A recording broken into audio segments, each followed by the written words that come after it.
I can tell that you're a teacher. Yes, I am. There we go. I can tell. You can teach Pranit one or two things. I'm sure he can, of course. Look, first of all, thank you everyone for joining us. We've got 98 people who have logged in now. I was just telling Jan and other people earlier on, the registrations were almost at capacity. So we had opened at 200 spaces. We had 198 registrations as of this morning. Just goes to say something, I suppose. Just very, very quickly, some quick logistics. Please keep your videos turned off unless you are a co-host. If you have any questions, please post them in the chat. We will be recording this, and this thing is being recorded. So we will be sharing the recording via YouTube and other social media as well. Just another quick reminder that this webinar is brought to you by the HERDS Assessment Quality Special Interest Group. We have presence on Facebook, Twitter, and if you have any questions, you can email myself at anandpqt.edu.au or Simon Bedford at s.bedford.westernsydney.edu.au. Just very, very quickly, if we would like to welcome you to this webinar by acknowledging the traditional owners of the lands we meet today. I know that today we have participants from different parts of Australia, as well as many other countries. So although we are meeting online, we are still physically on traditional lands.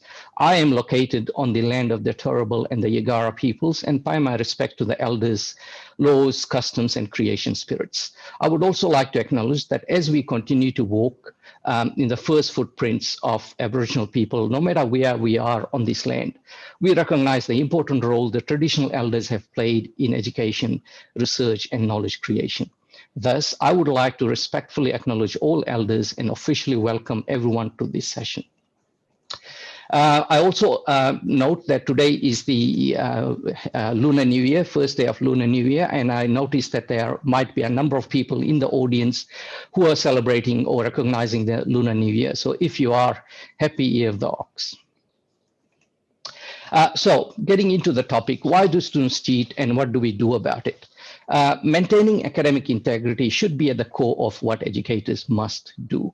And judging by the number of registrations for this webinar and many other similar ones in recent times, that is the view shared by many. Concerns around academic integrity has increased, particularly due to COVID-19 emergency assessment responses, but also because we tend to do a lot of educating and assessing using online environments. Could these concerns be due to us trying to retrofit our assessment approaches to open environments? Perhaps we have lost touch with trying to engage in meaningful learning relationships with our students. Perhaps the demands on our students to succeed is too great, or some other permutations of these and many others. To take us into today's webinar, I would like to invite Professor Simon Bedford. Simon is the Pro-Vice Chancellor Learning Futures at Western Sydney University, and he also leads the HERDS Assessment Quality Special Interest Group with me. Over to you, Simon. Oh, thank you, Pranit. There you go. That sounded a good introduction. So there you go. Did you want to share the screen or are you okay? No, just leave it as it is, mate. It's okay. It's Friday, everyone in Australia. So welcome to our international visitors, especially. I don't know what day of the week it is for you, but it's Friday here in Australia, and that's always a good thing. A special warm welcome to our students as well. Thank you guys for turning up. It's great to see you all here. So I'm going to try and get through this without coughing too much, he says on cue. So apologies for that. It's not often one can say, you know, thank goodness it's only bacterial pneumonia, you know. So I have drugs for this, nice big drugs, okay? There's a lot worse things floating around, as I'm certain that you know at the moment, which produce high temperatures, coughs and fevers. So yes, a bit of pneumonia. There you go. World has changed somewhat. So last webinar, we explored the assessment part of this HERDS group. Kind of this time we're going to be looking at the integrity side of it, but very much from the perspective of our student learners, which I think is a good thing to do. So we try and do this in this particular special interest group a lot, to see what about our students. We're very much about partnership pedagogy, very much about sharing things with students. And as Pranit has said, you know, a reminder, you can join the HERDSA Assessment Quality Group via our Facebook page, or just Google HERDSA, find special interest group, and then there's a link there. I will, if I don't cough too much, stick a link in the chat for you to do that. And the other thing I point out we're going to be very careful what our president would say here. You don't actually have to be a member of HERDSA to join this special interest group. I think I just say that. It'd be good if you were a member of HERDSA, but you don't have to be. Okay, enough of the pre-log. Look, today's webinar is very much about why students cheat and what, as educators, we can do about it. As Pranit has already kind of outlined, there's been an increasing concern among educators about the rise of unethical behaviour, let's call it cheating, within our kind of student cohorts. Particularly, I think, in the last 9 months with the shift to online assessments. And I guess the question I posed initially was, you know, haven't students always cheated? So, you know, is this year any different? But kind of securing assessment is one of my favourite little topics. You know, locking our students either physically down on campus, normally in a sports hall somewhere with people walking up and down, or now increasingly digitally using proctoring kind of services is really, you know, hardly the way towards kind of authentic assessment of learning, which is one of my in topics really. You know, that's not the way we should be doing things. But I'm always mindful as an assessment expert, is probably the word I would say. I've written quite a few assessment policies and papers. We do have to be kind of careful that the answer to this is assessment design. You know, it's not some global panacea of this particular problem. I think it goes a long way, but there doesn't go all the way. And we need to think very much about how educational integrity, research integrity comes together in the space of academic integrity as well, and building a culture against kind of cheating. Cheating, as we know from the research of the late, great Bretag et al., kind of tells us that it's increasing. We also know that kind of detection of cheating lags behind deterrence. Going back to that securing bit, everyone's very much focusing about deterrence and not actually detecting it and getting some kind of value of what's kind of going on. But I think it's getting better. I actually think over the last kind of 9 months, as we've moved to the digital world, it's got slightly easier to do. I think an awful lot of the artificial intelligence out there at the moment, the metadata, the kind of digital forensic software allows you to kind of pull some of that stuff out. I think that detection work is better. But we're probably still seeing only the kind of tip of a very large kind of iceberg. And unlike, you know, global warming, it's not melting. It's probably getting a bit bigger. We were very lucky at Western, I think toward about December last year. Kath Ellis, of course, who worked with Tracy on that kind of project from UNSW, came along and spoke to all of us. And from her presentation, very much this is really looking at a kind of 6 to 10% proportion of our students, which at first sight doesn't seem very much, but when you do the numbers, it's surprisingly a large percentage. Of course, as I said, coughing strategically there, prevention is better than cure. So it's kind of important to understand the circumstances under which our students may be driven to engage in cheating. And that's one of the reasons we put this webinar together. It's obviously very complex. So kind of going back to that question I posed at the beginning, haven't students always kind of cheated? You look like a pretty mature bunch of people, dare I say a representative sample of people. And I'll make the assumption that you've all been students of one kind or another, even school, college, university. So we're going to do a bit of an academic integrity challenge for you today. We're not going to do it yet, okay? As I said at the very beginning, if I put up a bit of a survey, a bit of a question for you, you'll all focus on that. But we're going to ask you, what we want to know is, as a student, have you ever cheated? That's a good point. Have you ever helped another student to cheat? And as a student, have you ever felt pressured to cheat? So we're going to ask you a yes, maybe, and no response to that. Of course, this is a kind of binary type question, and it's much more complicated than that. It all depends on how you define cheating, or even how you define being a student, as opposed to being a parent or a child, etc. And then there's sharing resources and there's kind of cheating. So it is a very grey area. And I thought I'd give you a little bit of context before we set off on that survey with you.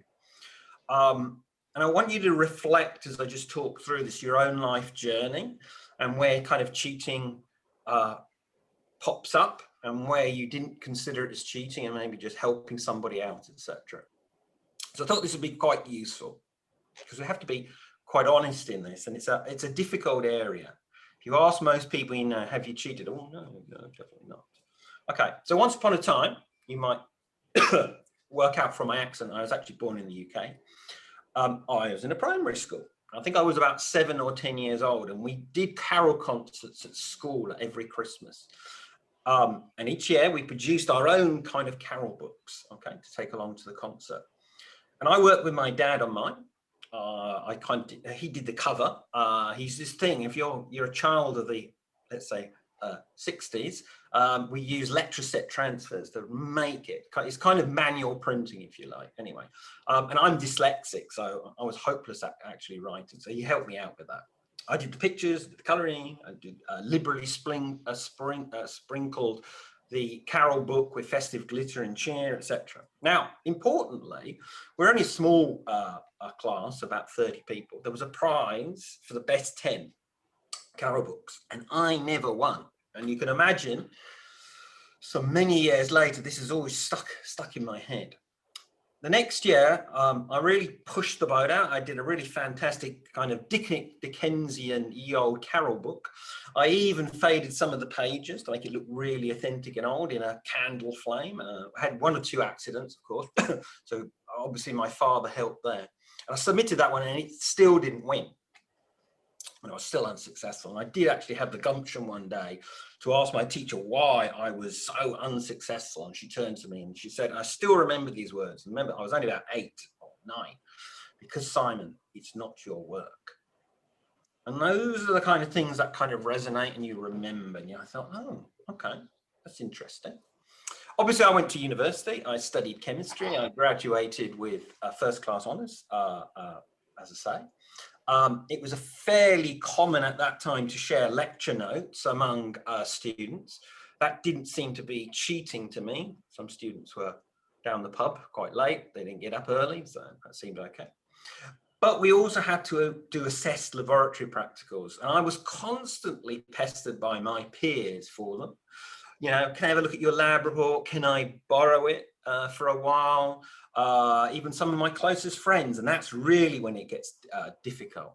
However, I never really gave into that. I was pretty robust, preferring to kind of help, and I guess we would call that mentoring now. I was a mentor, they was the mentee, for them to kind of find their own solutions and answers to the kind of problems.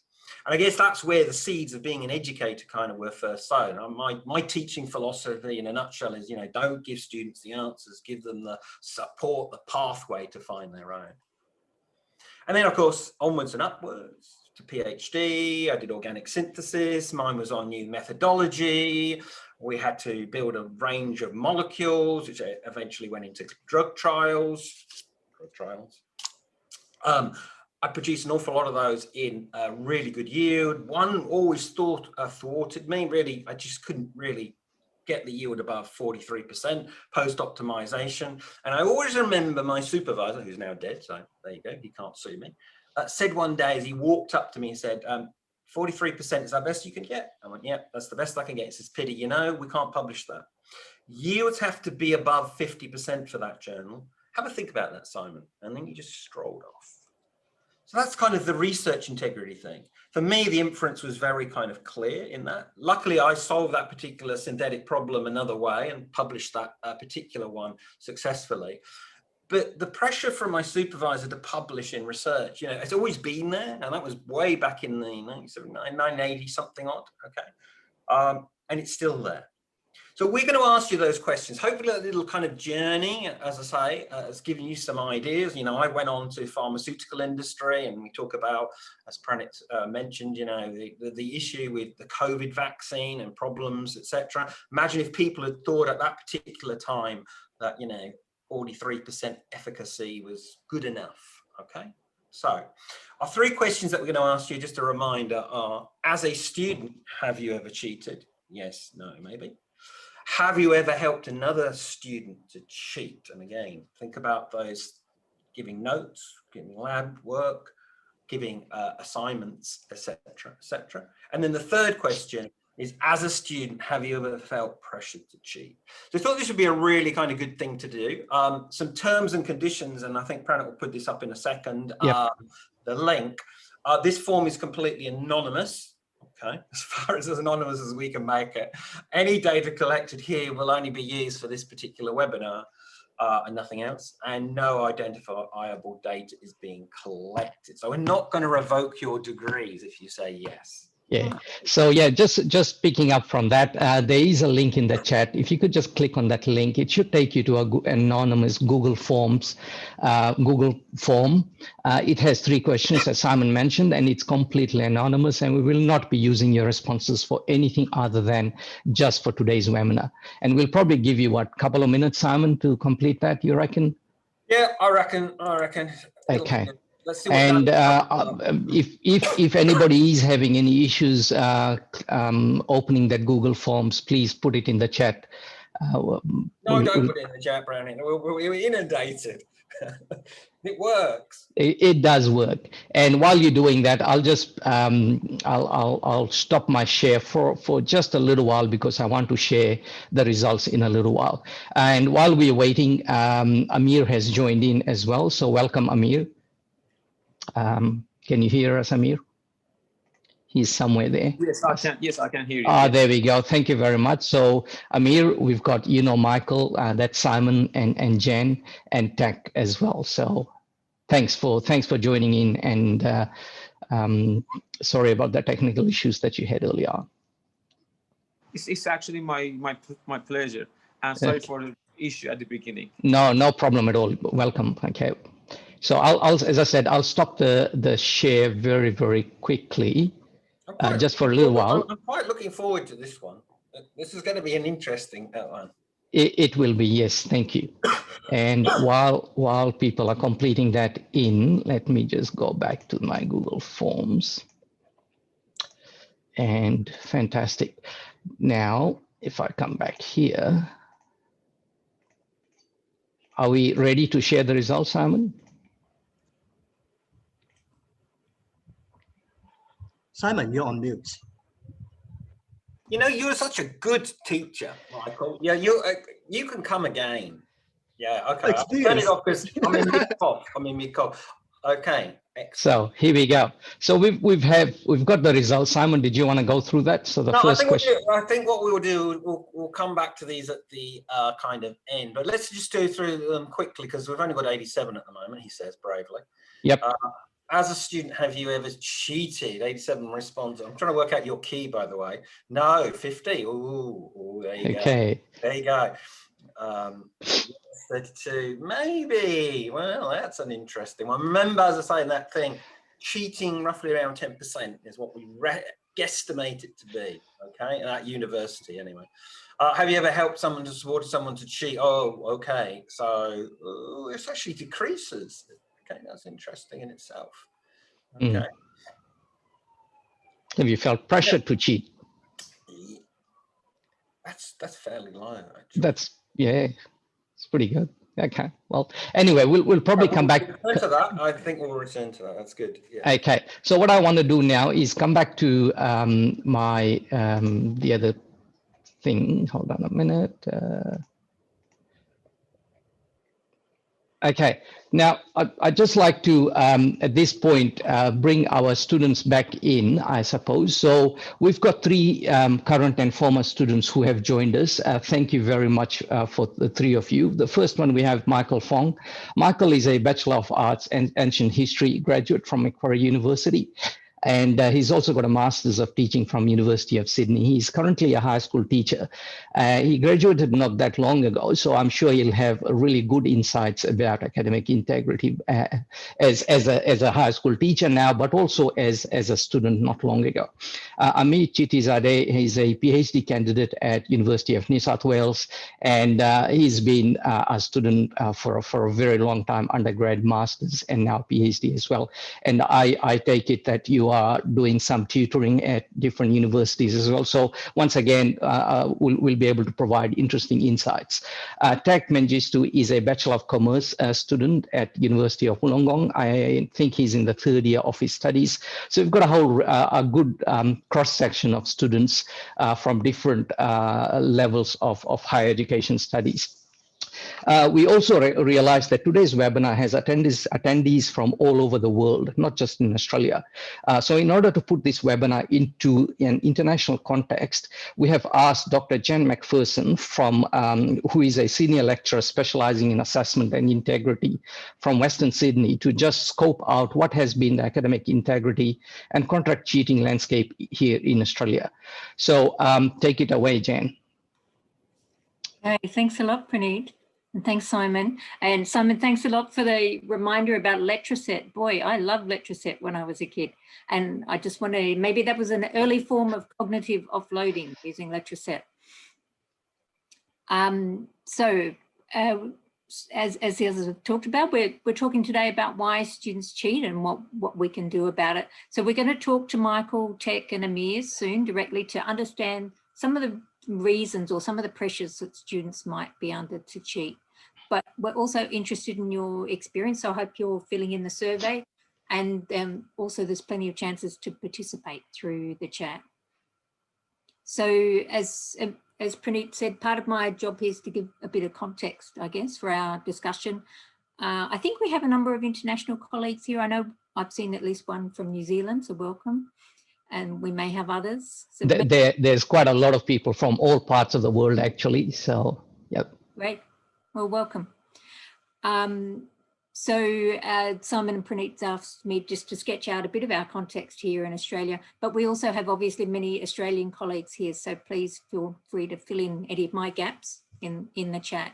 But I'd also like to invite any of our international participants just to maybe use the chat to highlight some of the issues that are arising in their context. That'd be really interesting. Thank you. Anyway, I think wherever we are, it's likely that we're going to have things in common when it comes to academic integrity and cheating behaviour. When you consider that actually we as people, as humans, are central to academic integrity practices, and that whenever we're acting or trying to act with integrity, we all face things that constrain or enable our activities.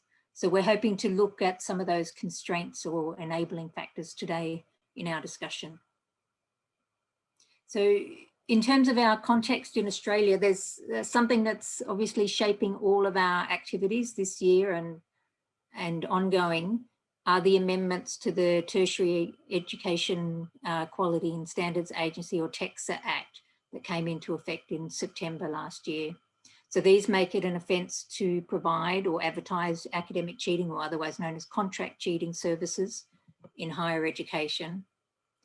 So TEQSA's webpage gives a great overview of some of these changes, so I'll put the link in the chat soon, and that includes a link to the amendment for people who are not familiar with that. Also on TEQSA's website, they have a great body of resources that they've been building up over the last year or so, including their new TEQSA Academic Integrity Toolkit that was released last year. It was based on the work of Tracy Bretag and also Guy Curtis, Christine Slade and Margot McNeil. So the toolkit pulls together good practice examples in academic integrity from across Australian universities. You'll find that link on the TEQSA website. I'll put that link in the chat soon when I'm done talking. I'm not sure that I can manage multitasking. So as in other parts of the world, I think, although maybe we're more fortunate than most, we're also still adapting to the impact of COVID-19 on learning and teaching. and, you know, working out how we deal with some of the challenges of teaching and learning online or in hybrid, or in our case at Western in high flex mode.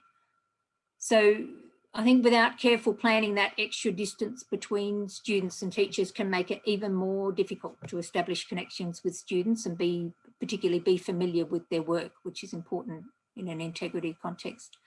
Especially now seems like we can all join Zoom as fluffy white cats, which makes it even more difficult.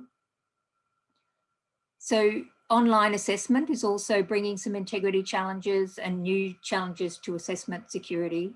And I'm learning a lot about this from Phil Dawson's latest book on defending assessment security.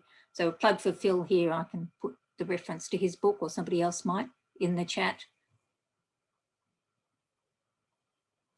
So, but I think importantly, over the past year in addressing some of these challenges, I think we've seen a bigger shift than ever towards academic integrity strategies that support student success and also consider students' well-being, rather than a reactive or punitive or deficit kind of approach. So we've still got some disciplinary that's a mouthful, disciplinary differences to consider, and quite a lot to be done on the implications of these, I think, for assessment and the security of assessment. There's a chapter by Catherine Seaton you might have seen in Tracy Brettag's book that came out last year that notes that academic integrity literature still has to deal with the concerns of students and teachers in mathematics, for example. But at Western, and I'm sure as at many other universities, we're looking together towards strategies that connect personal, academic and professional integrity. I'm just going to quickly highlight some of our policy changes and other initiatives, but I'm sure you've also got many initiatives to share from your own end, so feel free, please, to post them in the chat. So at Western, a key principle of our new curriculum policy is partnership pedagogy, which captures the idea of work integrated learning or co-delivery, but it also includes co-design, co-development and co-assessment of curriculum with students and other partners. So we see authentic curriculum and authentic assessment as a way for our students and the university to remain engaged and with emerging social challenges and complex future work environments. And over the past year, we've been working towards a whole of university approach to address contract cheating and new challenges to integrity. And some of that work's been inspired, you may have seen work by Ryan Naylor and Nathan Mifsud, who've been doing work on addressing structural inequality in higher education. And their focus is shifting responsibility for change from individual students and staff to all stakeholders. So that's another one I can pop in the chat afterwards.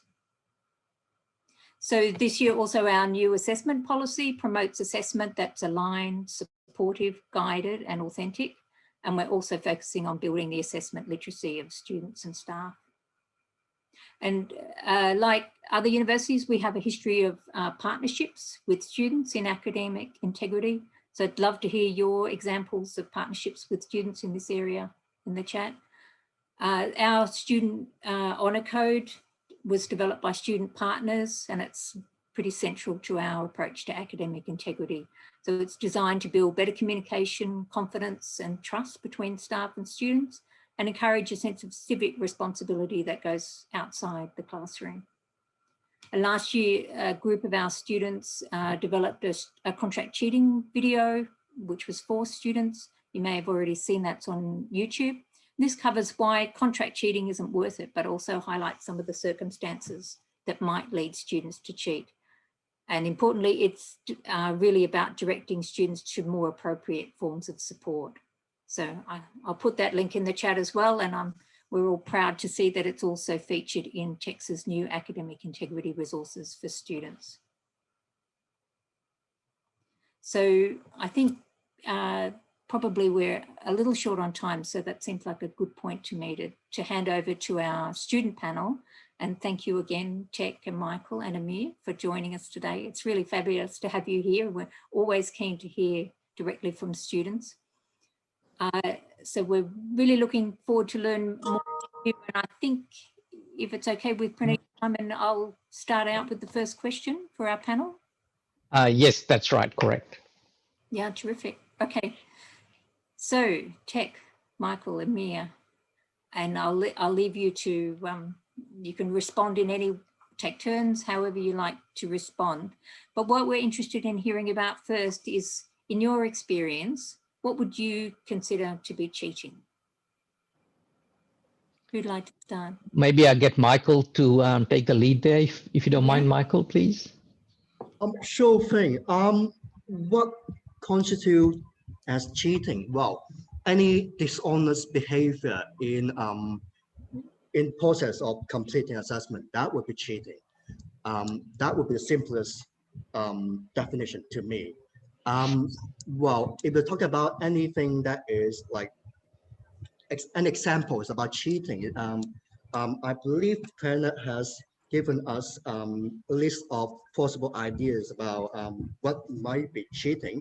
The first dot point about collaborating with other students on assessments, I would say that it depends on the nature of the collaboration. And I often use an analogy of whether you are sharing a seed or a plant. You can share, I would say that we're sharing like journal articles as a pool of resources for everyone to look into. To me, that's not cheating. However, if you are sharing ideas and people are copying ideas, that would be cheating. And I think that's where the differentiation between cheating or not is therein. Say, if sharing the seed, that's fine, as in sharing the sources. However, if sharing ideas without acknowledging each other, that is the plan. That would be cheating to me. Yes, I'm just curious for you to Amir or Tech and see what they think about. Yeah. So can I just jump in? Yeah, Amir, go for it. Yeah. Yeah. I can discuss it in two ways: for a research point of view and for coursework point of view. For coursework, like undergrad or postgrad students we have, and we usually see people like collaborate with each other and help each other. But does it mean cheating or not? From my point of view, cheating means that you copy someone else's work without acknowledgement and without understanding the concept. I mean, for us, I'm from business school, and for us, it's not about memorizing, it's about understanding the concept. If your friend helps you to understand the concept, that would be great, and that's not cheating. But if you just copy and paste it to your report without any understanding, that's going to be cheating. Yeah. I just add to the point of whether knowledge, there's a difference between knowledge and understanding. And as you said, yes, memorizing knowledge is not the goal. Understanding, how can you assimilate, how can you digest the idea and reflect on your work? That would be your understanding. And just copying things, absolutely, that's cheating. Yeah, go back, sorry. I'm actually part of the a committee at UNSW that we discuss about these sort of things as well. And one of the professors suggested that that he's actually from a School of Software Engineering. So they have to create some application or some program. He said that in one of my assessments, the student used a new way of programming, which I did not discuss it in a class. So it was a little bit awkward. So I asked him to come to visit me, and I asked him that, how did you use this language, or how did you use this software? He could not. So he knew that he was actually cheating. He told us that if that student knew how to use that language or that program, that would be great. That's not cheating, but he just copied from someone else. And he said that, yeah, I use someone else's knowledge or information to use that one. So that's kind of cheating in coursework. And in the research, well, as a PhD candidate, we had to, at UNSW, we had to go through some module, 8 module about what is research cheating. And in a very short time, I just want to say that acknowledging people's work without mentioning it, as Michael said, that it's a cheating. And sometimes we acknowledge people's work in the wrong way because we cannot understand the concept.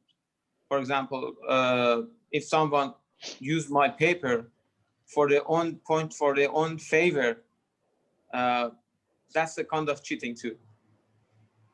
And if I have the time, I can go through it more, but I just want to give the time to talk more about his point of view as well. Thanks very much, Amir. Ted. Thank you, Amir. Just to build on from what Michael and Amir said, I totally agree with what they both mentioned. And I believe that it's all about students misconducting beyond the learning outcomes that were provided to them. So for instance, if you copy someone's work from an article and you do not cite it properly, or if you do include ideas from your friend that do not demonstrate your knowledge of the subject or the content of the subject that you were taught, then that is to be considered cheating, because you are not trying to understand what the subject is teaching you, and also you are providing ideas and content from other students which they may have used as well. So we use a tool at UW called Turnitin, so that catches anything that has been provided by any student from all around the world. So that avoids cheating as well. Thank you.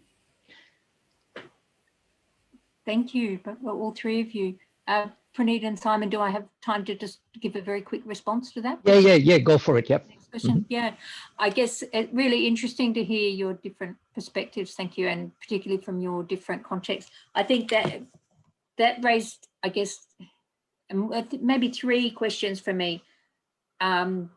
This kind of themes that came up. One was what kind of learning behaviour is assessment driving in the first place? So we're talking about, and what are students' conceptions of, and staff's conceptions about what learning is. And Michael, importantly, drew that, pulled out the idea of understanding there was fairly central. Also, what guidance is given to students, I think, is really important. I think, and Joe's made the point in the chat as well that, that line can be a bit blurry sometimes. So what guidance are we giving to students around that? And also, how do students deal with the kind of mixed instructions or guidance that they might get from different teachers? And I think those things to me point to the real importance of assessment literacy, and that we certainly have more work to do in that area. Thanks. I'll hand over now to, I think it's Simon. Simon, yep. Hello, excellent. That was a good conversation, that one. Very much so.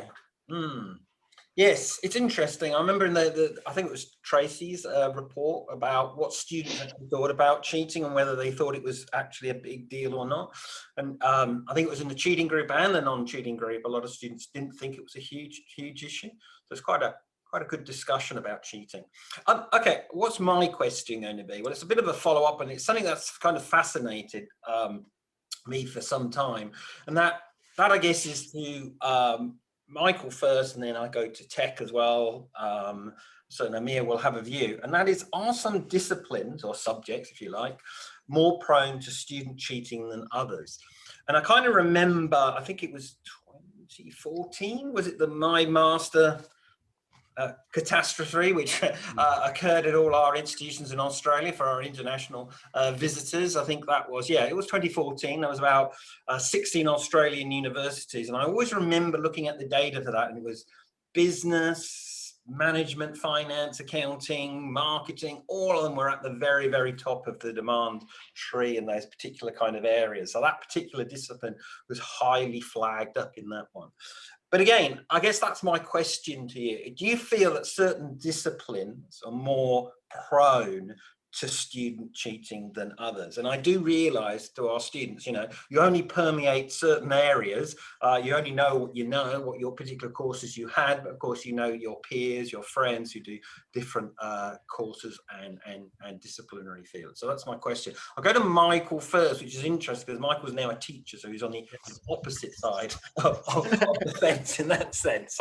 So Michael, what do you think about that? Do you think they're more what are the disciplinary differences for cheating? From my observation, which I would say I'm sort of outside to some subjects which you mentioned, like accountancy, finance, but from what I've heard from my friends who did those subjects is that these subjects, obviously, they are job orientated. And most students will need a very high GPA to get into certain internship in prestigious firms in order to get head start of the career. So they will face difficulties in finding finding the first job without those internships.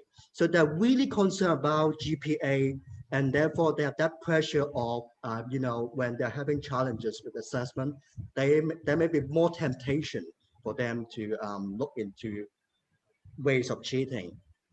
As for my perspective, as someone who did humanities, we are more concerned about academic integrity to the extent that the reason being, a lot of these subjects, our goal is to reach into a research level to get into PhD eventually.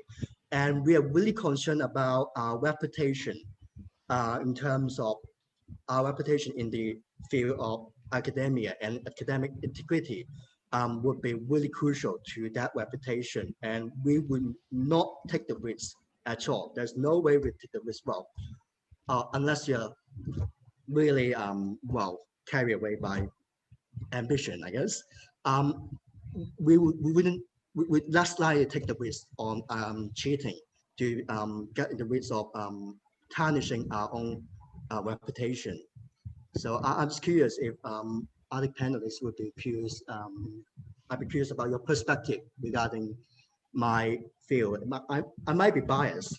So yeah, I mean, this is always yeah. the problem. This is always the problem. You only know what you know. It's from your perspective. Yeah. I think that's very true. Let me move on to tech, because I think tech, you're doing a B-commerce, B-business. So I mentioned a couple of those. What is your thoughts on that? Yep.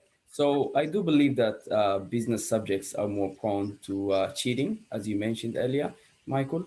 However, I think it depends on the internal motivations of the individual students themselves, and also on the design of the assessments themselves. So for instance, I did a subject where it includes an 8-hour exam, which was during the pandemic as well. So I do believe that a lot of students have cheated during that period because the assessment was quite difficult. It has also been published in the UK in one of the newspapers because it was that difficult. But from my own perspective, as a person who comes also from a different traditional background, cheating is not ethical. And also I have never cheated in my life.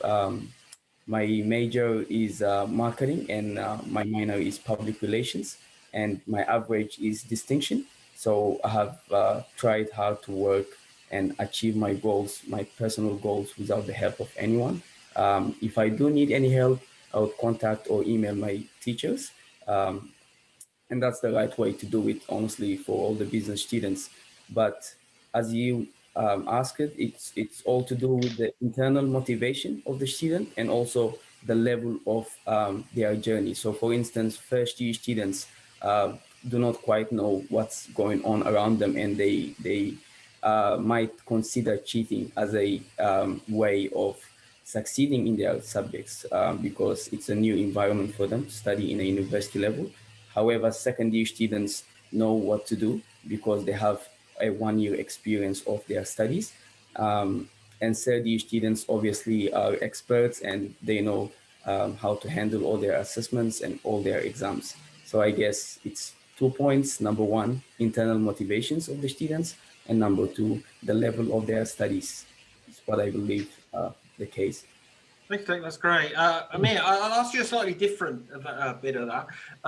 If you take the assumption that maybe some disciplines are more prone than others, what do you think it is about those particular disciplines or subject areas that make them more prone for students to kind of cheat?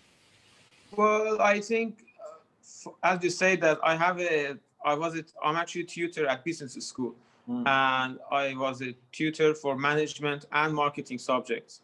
And we can see that people can cheat easily. So how can we solve this issue? One of them is, as it takes a Turnitin, which it can recognize where they copy pasted.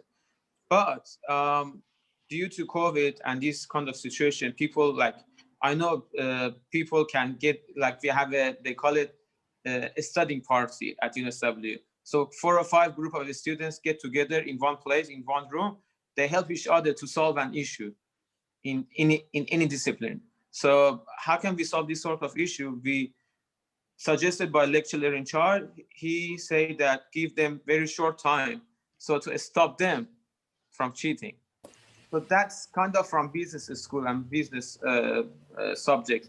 But I have experience and friends from software engineering and computer science at UNSW. Honestly, it's very hard to cheat in those subjects because if you want to find the results, you have to understand the concept first. You cannot only copy paste it from someone else's work. It's gonna be really obvious. And I have other comments which I think I'm gonna go through it for the next couple of questions. Yeah, I just wanna save the answers for next one. Save them up, save them up. Yeah, look, I think this is quite a complex thing because, as I said at the beginning in my introduction, there is deterrent and there is detection. And I think, you know, some subjects I think are harder to deter. You've mentioned Turnitin several times, and everyone always mentions Turnitin. It's a great piece of software, but again, it's very textual, you know, doesn't work for computer science, doesn't work for my discipline of science or engineering or anything else. So, you know, it may well detect a lot of textual kind of subjects, written type of subjects, but that doesn't necessarily mean it's not occurring in other particular areas. And I think a lot of that comes down to kind of the kind of tacit knowledge of a particular discipline area. You know, certain things, playing a musical instrument, are very, very difficult to kind of do. So that kind of puts the threshold up. So trying to cheat in those. Computer science, mathematical sciences always used to be at the top of the list for me. Because again, it's a language, and a language is very tacit in nature, very, very difficult to do. And that can actually cause or make people want to kind of cheat more.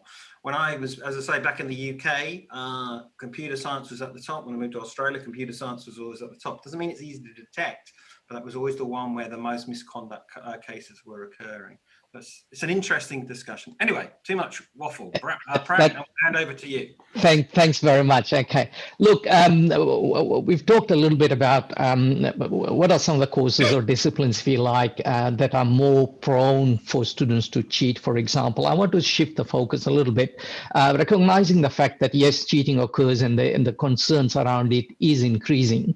But generally speaking, most students don't cheat. You've got to put those sort of things in perspective. I'll probably start asking Tech first. In your experience, Tech, what are the characteristics of subjects that you have studied, for example, where students generally don't cheat? Could it be class size, for example, the format of the classes, groups, student-teacher relationships, etc.? So I have studied at the UW College as well. I guess the small class numbers are very effective because there's quite an easier way to communicate with the teacher and also to seek any help if you are stuck in any assessment. There's also the ability to provide past classes, peer-assisted studies and sessions. So if you provide help as much as possible to the students who are in need of this help, then they would not cheat, in my personal opinion. In some cases, students are working independently, where it's a requirement of the subject or the task that they cannot contact the lecturer or the teacher, because the lecturer or the teacher also teaches other postgraduate and PhD students who they need to assist more than the undergraduate students. So I guess the support from the teachers is immaculate in allowing the student to not to cheat in the subject. Excellent. Thank you very much for that. Amir, do you have any opinion about that in terms of what are characteristics of subjects where students are less likely to cheat? Well, I think based on my personal experience, if the class in assessments are more fun for the students, there is a less chance of cheating. And if there is a close relationship between the lecturer or tutor and the students are feeling more happy, as Tech said, that to ask the lecturer in charge questions, because many students are actually a little bit shy because of, I mean, that's another point of view, but many people are actually scared of to be judged, to be making fun of, even to be laughed, to ask any questions. We, as a lecturer or tutor, we should create an atmosphere for students to help them to feel comfortable, because to ask us questions, to ask us to help them, not their colleagues, basically. Because I always tell my students that, guys, we are here to help you guys, and we are the best sources than your friend. And usually for international students, I did tell them that you guys paying a lot of money for this consultation time, so use that consultation time and ask us as much as you can, because we are happy, we are here just to help you guys. So we should create that atmosphere with our students, so they can feel more comfortable to ask us the questions. So when they know the knowledge, when they know the information, they might be less cheat, like that question, that assessment or that exam. Excellent. Thank you very much for that. I think so. Just to very quickly summarize what Tech and Amir mentioned, for example, so the relationship, the more time that we spend, invest in building good, supportive relationship with as an educator and our students, supporting those students in when they're undertaking those assessments, developing those assessment tasks where the students feel emotionally engaged, so they enjoy the study experiences as well. So all of those sort of things probably is more likely to sort of engage students in the learning rather than strive towards a particular grade and things like that. I'll pass on back to Jen now to ask questions. Thanks, Praneeth. So yeah, that, I guess, taking that now to the next step. So we've been thinking about, more about the kind of features of disciplines, and then what other practices are going on in the subject.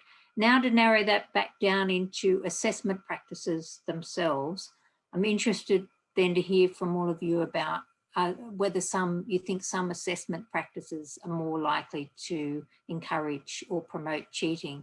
So I'm using assessment practices there specifically, so not just assessment tasks, but all the things that kind of go with assessment as well. Like, timing, number of tasks, nature of tasks, that sort of thing. So Tech, maybe we can start with you this time. Yep. So I believe that the weighting of the assessment is the key factor, and also what expectations do the teachers have from the students should be clearly communicated to the students prior to handing the assessment task to them, and also the flexibility when students can submit the assessment task. So, for instance, at the start of the pandemic, my lecturer have allowed students to submit assessment tasks within a 7-day window. So that allows students to also be able to submit their other assessments without the pressure of being multitasking in those assessments. And I also believe that the assessment should engage the student, should allow the student to think outside the box, and also manage their time wisely.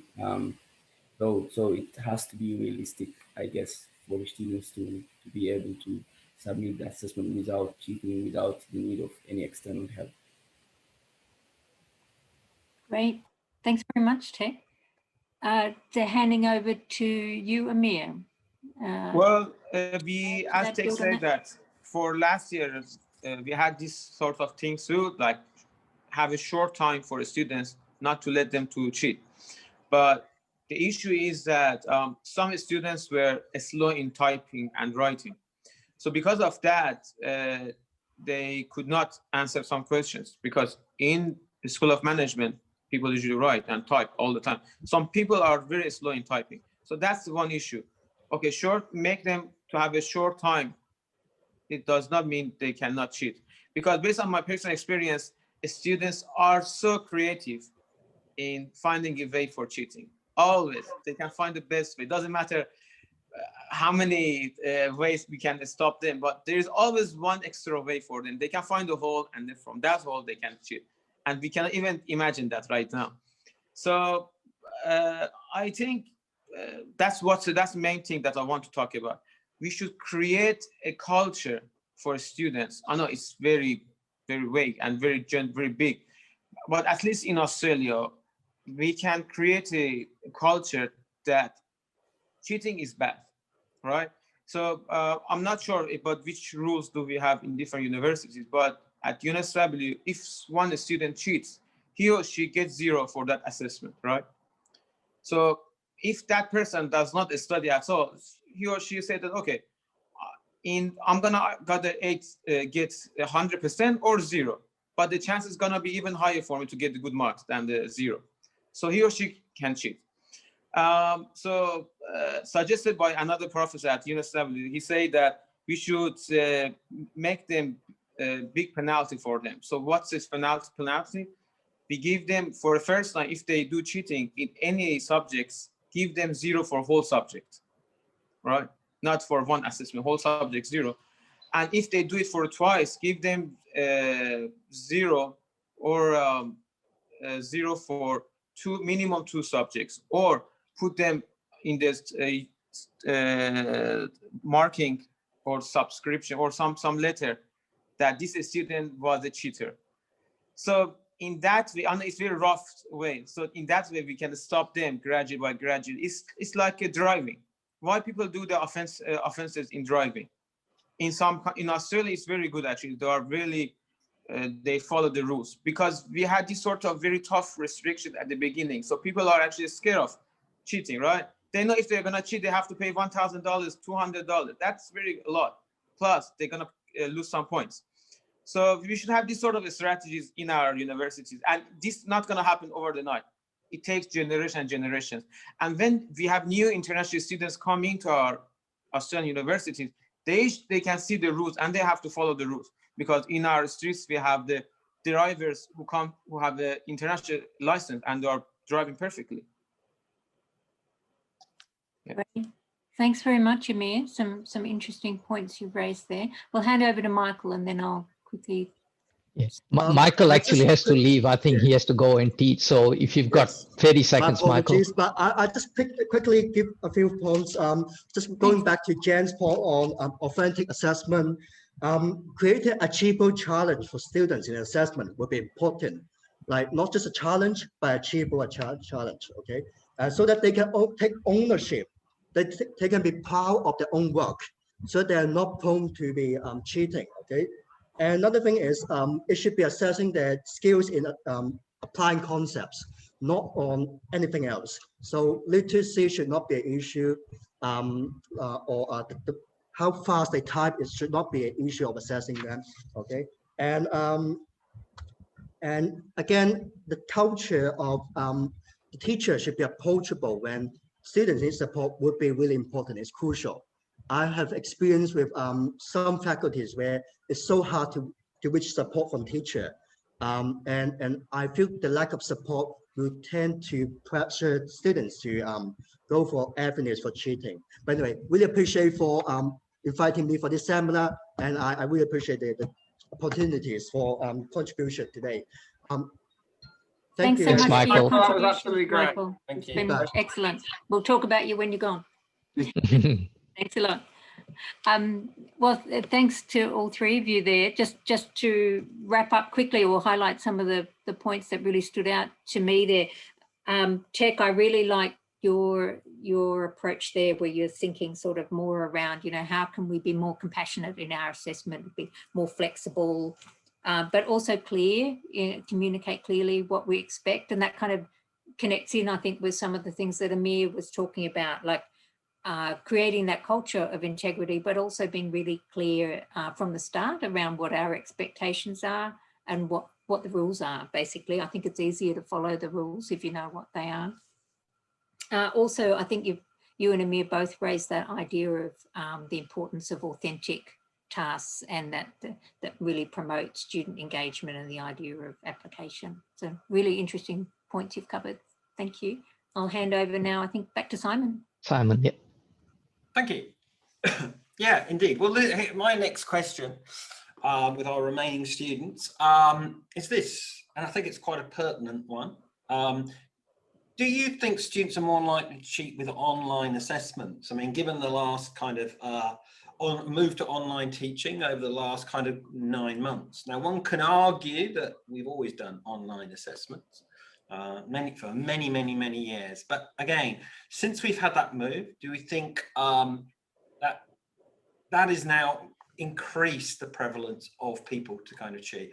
I'm going to go to Amir first, and I also want to, if you think that's the case, why you think it's the case. So this is a bit the deterrent bit, you know, is moving online a deterrent or not? Okay, Amir, what do you think? Well, I'm not in that position to say that it is higher or lower. I can say that the chance of cheating or the way of cheating is higher for students.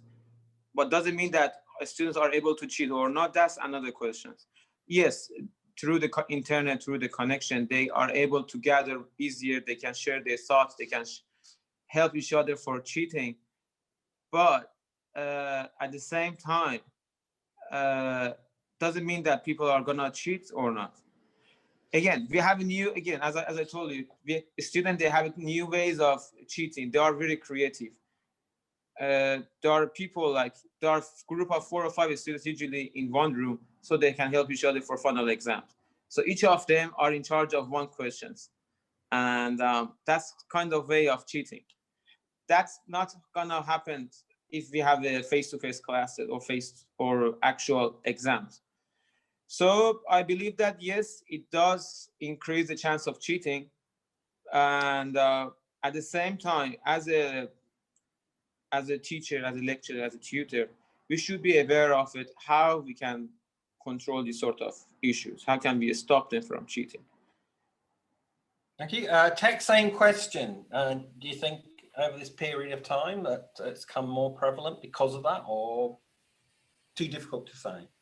Well, yes. It does. But again, it depends on the nature of the exams. Which sort of exams, what's the nature of the exam? Is it writing like in business school, or is like creating a language from software engineering, or from engineering exam point of view? In engineering, people doesn't matter online or not. But in our business school, it's very easy to cheat. So especially when you have students from rest of around the world, and because of timeline, this is my personal experience, because of timeline, they cannot do the final exams, because it was like 12 p.m. in Australia is like 1 a.m. in other countries. So we had to create a new set of questions for them to stop them from sharing the question in the final exams. And yeah. Okay, thank you. It's an interesting question. I'd like to know what our audience feel about this, certainly over the last kind of, as I say, 9 months kind of period. I mean, I guess my view is kind of having been very much involved in this at Western is I think staff are less confident at the moment, or you know, well versed in designing for this particular mode. They haven't done it in the past. I mean, I think they tend to take what works in face-to-face and replicate it online without kind of thinking through the changes and challenges. So it's a bit of a technology versus kind of pedagogy issue. I think we are kind of getting better at it as we're getting more used to that particular mode, about the advantages of it and the disadvantage of it. But Tech, maybe a response from you? Yep. So just to build on from what Amir mentioned, there's less ability from the teachers to monitor and evaluate student actions. So for instance, if a student is doing a quiz, where it's general knowledge quiz, they could easily use Google while they are doing their quiz online.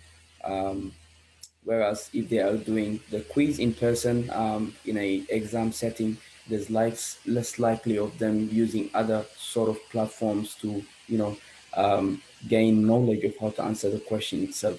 So I guess it's very difficult, to manage students from not cheating during this online age. And hopefully students do get back to campus in the future when COVID is all settled.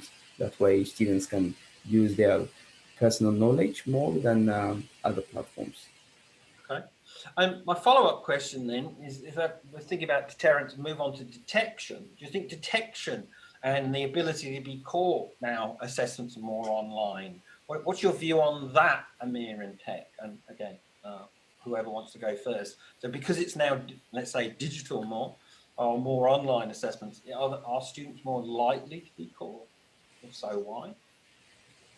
You mean why our students are willing to cheat? No. Just if they have cheated, is it more easy to detect that cheating because it's online? Well, I think yes. It's if they can easily cheat, we can easily track them. So for us as a lecturer in charge or tutor or teacher, we should upgrade our knowledge in technology as well.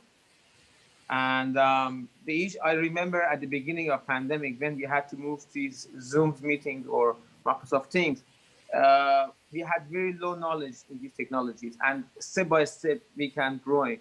And I can see that there are some new technologies, some new applications that they can prevent a student from cheating. I mean, Turnitin is a very general and a very typical answer, but there are different ways to stop them.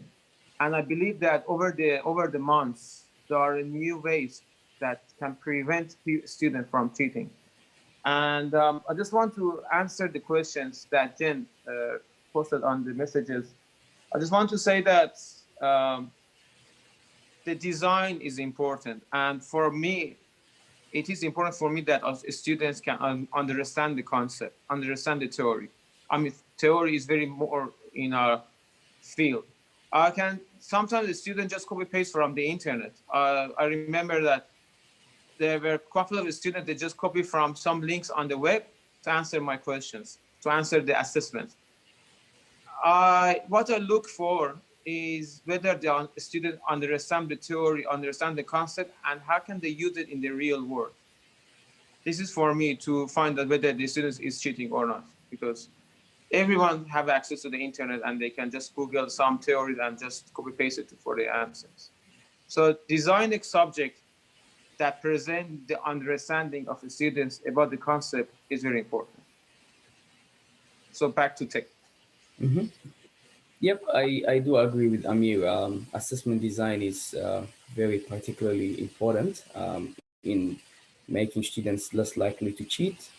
So for instance, as I mentioned earlier, I did an 8-hour exam. And with this 8-hour exam, students were meant to answer 3 sections of the assessment, section A, B, and C, and the weighting is different for those 3 sections. So I guess if it was altered in a way where certain students have, let's say, the section A questions only, and then other students can have section B, and other students can have section C, where students cannot copy each other or cheat from one another. So I guess that's one way to change the design of the assessment task itself. And also, for example, lecturers or institutions can monitor Zoom. Some students have used Zoom, for example, to share the screen while doing the assessment and discuss different aspects on how they can undertake the assessment.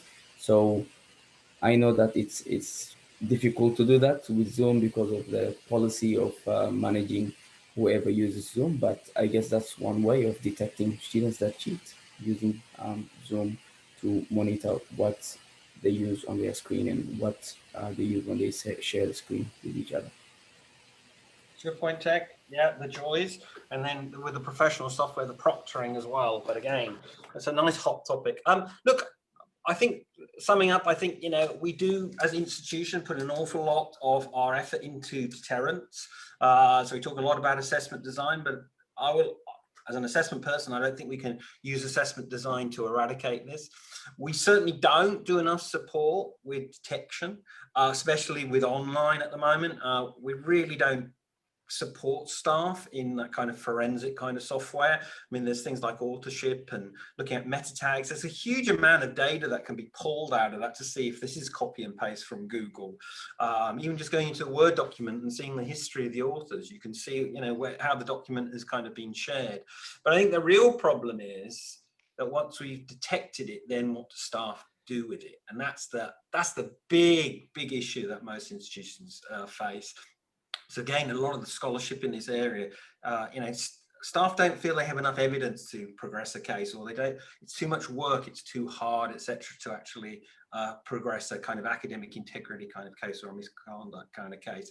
So detection, great, still a lot of work to be done in that, but then we need to have very clear processes for people to follow it up to actually determine whether cheating has actually gone on. I think that's a work still to be had, but anyway, let's move on. Excellent. So I think my question is to Amir, actually, because what I want to find out from you, Amir, is in your experience, what are the attitudes towards cheating between coursework and research studies?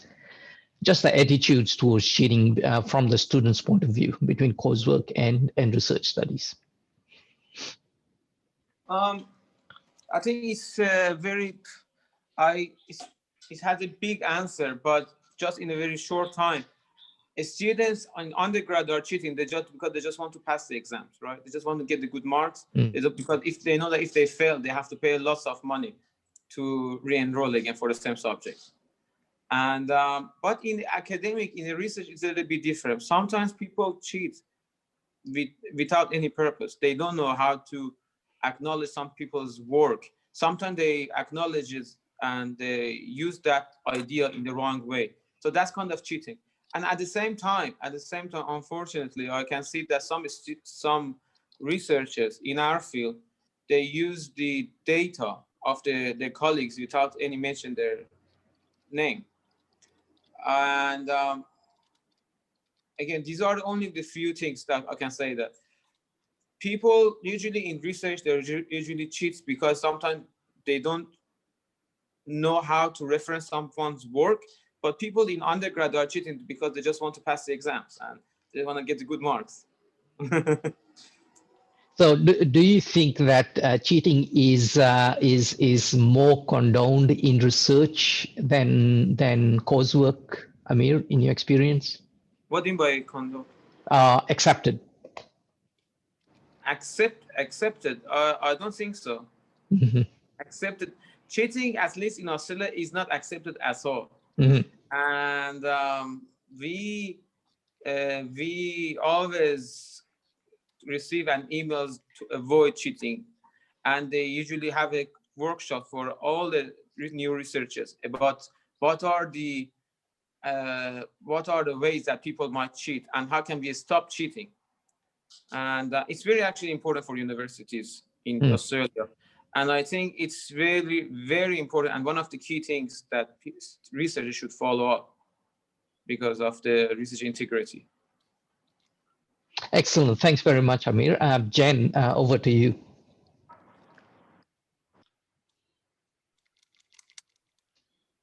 You're muted. There we go. Sorry, still doing it after all this time. Just lost my question there. So, yeah, I think actually now, if I'm right, we're on to our final question. Right. Yep. So the $1 million question for you, Chek and Amir, and we've lost Michael, which is a shame because he's now in the position himself of being a teacher.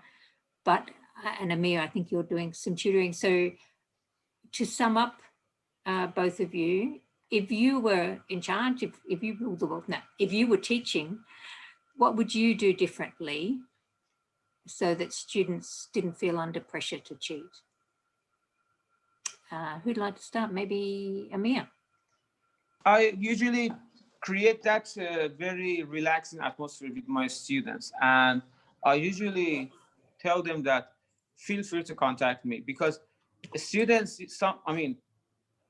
in the student that I had, they usually scared of asking questions because of, they think that if we ask questions, maybe people gonna make fun of me, or maybe the lecturer in charge maybe think that I'm really stupid. So I try to, in the class, tell them as much as I can that please ask me questions, because if they know the question, if they get the answer for the question, there is a less chance of cheating. And as one of the people in our subject, to create some question for the exams, I usually create some question or design questions that present the understanding of the students, not just copy and pasting or memorizing. Because in real world, memorizing doesn't have a solution. It's not a solution. Understanding the concept is the solution, and how we can link it to the real world. Because for example, in business, we usually study lots of theories, but how we can relate them to the real world is my main concept. And if the student can tell me that, it means that they can get the HD or distinction. That's for me to stop them for cheating, actually. And again, can I just want to say one more thing? Please I remember do. that Thank you. last year, because I was teaching and it was face-to-face. Suddenly, after week 5, we had to move to the online. So that was a big challenge for all of us, and for lecture in charge and the 2 tutors, how we can handle this sort of situation. And I remember for one of the assessments, out of 150 students, 20 of them, they used, for example, Nike example. And I was wondering that why people use that Nike example. And I realized that, well, they were a group of students, they gathered to each other, and they just Googled that theory in the Google, and the first example from Google was from Nike. And that means that they just copy from the internet, and even some of the text was exactly from that website. And so technology can help us in different ways, but at the same time, I think tutors should be always think from a student's point of view. So if I'm a student, is there any way I can cheat? If yes, how I can cheat? That's it. Thank you very much. Great. Thanks so much, Amir. Tech, over to you. Yep. So if I was a teacher, I would extend my consultation hours. So and make consultations available throughout the week. That means students can access support from me throughout the week via Zoom, and they can approach me for any misunderstanding or anything that they do not quite understand in terms of the assessment task. And also, as I mentioned earlier, assessment design. So the assessment can be designed in a way where it's particularly provided to, let's say, 10 students, if it's a small cohort, and then assessment B, which is a different assessment provided to 10 other students, and so forth. So, and have a marking team that can support you mark the assessment. That way it's not a very big workload to mark all the assessments at the end of the semester. So assessment design and also extend consultation hours to support the students. Yes, Right. like I do recognize that lecturers are quite busy in the session, especially towards the end of the session, but if they can have an alternative lecturer as well who can support the students, it could be also another option for the lecturers. Yeah, so thanks, Tech.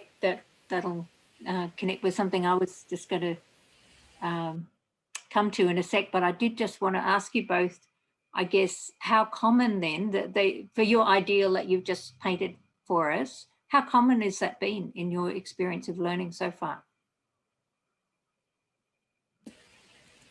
So for me personally, as I mentioned earlier, I studied at the UOW College, and classrooms are small. So there's the individualized support from the lecturers, and English is my fourth spoken language. So I speak 3 other languages. So at that period, I definitely needed help, and the lecturers and all the tutors were also available to help me via email and in person. But with a bigger institution, it's quite difficult because I do understand and recognize that all the lecturers are busy teaching not only undergrad students, some of them teach postgrad and PhD students or honors students. And it's quite tough, because students require the support. I guess majority of the students cheat because they don't have that support in these institutions. But it all comes down to also how the assessment is designed. So for instance, with the 8-hour exam assessment, it's quite likely that a very large number of students cheated or even sat together and did the exam together. Yeah, it's a lot of different factors, but if the student is, I guess, guided throughout the semester, then they will not cheat, or there will be no factors that would allow them to cheat. Yeah, thanks, Jack. I think that's really useful for us just in putting some of these ideas into context, because, you know, I think we're thinking beyond, as I was saying at the beginning of my session, it's not just, we're not just looking at individual students and teachers here, we're looking at some of the structures that enable good integrity practices. Thanks a lot. Amir, what about you? Has that been common in your experience, your ideal picture that you painted for us? Well, yes, I remember that when there is a smaller class, students are feeling more comfortable to share their questions or they share their thoughts with the lecturer in charge. And these connections can help the students to feel more relaxed, feel less stress, and basically less cheat. And I just remind me of in middle of conversation, I just remind of the one situation that I was a tutor of another lecturer, another university, another college, basically. I cannot tell that person's name because it's very bad. That person said that students, to avoid cheating, they have to answer the question, they have to use the journal articles that they read during the one semester. And they have to reference those journals in the exams. So I was like wondering that even for myself, I cannot memorize the names of the author. Sometimes even the years. So the author's family name and the years. So I was wondering that, I don't know, that's a way of that person's to stop people from cheating. But that's kind of abnormal, because in the real world, we might not memorize even the year of publication, or maybe 90s or 80s or early 2000, but not exactly 2000. And for example, 3, Mr. Smith says that. That's a kind of unrealistic. So basically, in these days, I try to create or design the sub-subjects for or questions or exams, so students do not feel panic, and at the same time present their understanding of the concept and do not memorize the concept. Yeah, that's a nice point to end on, that we're really most interested, I guess, in students being able to demonstrate their understanding, with extended abstract understanding. Thanks so much to both of you. I think also, you know, what you've both been saying there really does draw me back to that importance of the whole of university approach to some of these issues. We really can't just look at it from one angle or the other. We've really got to look right across all the various stakeholders and think really quite broadly in terms of how we deal with these issues at a structural level.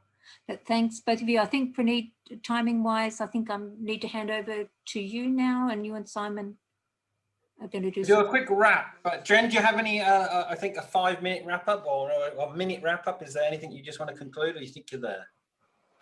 Yeah, well, really, that was my what I most wanted to highlight in listening to the discussion amongst the students, and it's really been fabulous to have all three of you contribute. And also we've had some fantastic, I haven't been able to follow everything in the chat, but we've really had some discussion in the chat and some really useful strategies and suggestions there. So thanks everybody to those. Hopefully we'll be able to save the chat and maybe share that after this. Yeah, definitely. Yeah, that'll be terrific. Yeah. Okay, I'll do a bit of a summary and then I'll hand over to Pranit, maybe look at the results and just finish off, Pranit, as you did. That'd be great. Thank you. Probably sounds, so I guess, look, it's been an hour and a half. Time has flown by. So I guess my conclusion would be, we know, the reasons why students cheat, and we have been students as well. We looked at that survey and that question. They are very complex and tacit in nature. They're really difficult to get kind of a handle on. So the second part of the question is, if students cheating, how as educators do we deal with that? And I don't think it's any less kind of complicated. In fact, it's probably more so. and to plagiarize Vygotsky, really. You know, I think as educators, we have to really focus on what you can control or what you can influence, and don't worry about what you can't. I think that's a really important thing. People worry about so many things, you know, which is just out of their sphere of influence. So focus on what you can control, what you can influence within your actual schools and institutions. Look, in terms of, you know, contract cheating, etc., you know, focus on reducing the demand. I think that's really important. So we talked about assessment design. You can't use always assessment design or increasing academic integrity. There's a lot of things like contract cheating supply that you can't deal with, but the government law in Australia has really reduced, not extinguished, some of that contract cheating sites. I mean, it's certainly taken down. I think it was it called SA Shark. There's quite a few ones. The international ones still permeate through. So it's done a lot of that stuff. You can't do anything about that. Same with social media. You know, there's not an awful lot we can do about social media. It's kind of out there, or even Google, or even friends and family. Going back to my little story there, actually supporting and helping people. So focus on the demand, focus on what you can influence, really important. But I think as we found today with the student partners, for want of a better word, we really do need to include students in this conversation. As I said, for Western, we've done that through partnership pedagogy, where we do a lot of co-creation with students of our teaching and curriculum. I think only through that kind of shared understanding with students and a kind of student-centered approach will we kind of find a lasting solution to this kind of problem. Or maybe just a reduction in the problem. I don't think we'll ever probably find an all-out solution, because it's been around forever. Okay, Pranit, over to you to summarize and hand over. Excellent. Thank you very much for that. Look, that was absolutely wonderful, and I'd just like to thank our students for coming and sharing their stories. I think as educators, we often don't get the opportunity to listen to our students, for example, in terms of what their experiences are, and particularly around academic integrity, when we know that the concerns are increasing in this current climate, for example. I think it is even more important to go back to our students to actually get a sense of what their experiences have been as well. So I think for me personally, it really has been wonderful. Amir, Tech, and Michael, who had to leave to go and teach. So that was really, really good. But I also like to thank everyone for joining us on this Friday morning. And sharing your own experiences in the chat as well. The chat was quite active, which is really, really good. And as Jen and Simon mentioned, I will save all of those sort of things. We have recorded this as well, and we'll share it through our social pages as well. And yeah, that's pretty much it. I think that's all. Thank you very much, everyone. We've actually kept the time. That's it. Yes. Kept the time for one, and we will be doing another one of these in a few months' time. Well, we're not planning. I mean, we have herds in Australia in spring, so we'll probably do something after that. Yep. Okay. So thanks again. Thank you, everyone. Thank you. Thanks so much, everyone. Thanks. Bye. Thanks, Amir. Thank you. Bye. Yeah. Thanks, Amir. Thanks, Tech. Thanks, Tech. I'll come to you now. Thanks, Michael. You've been brilliant.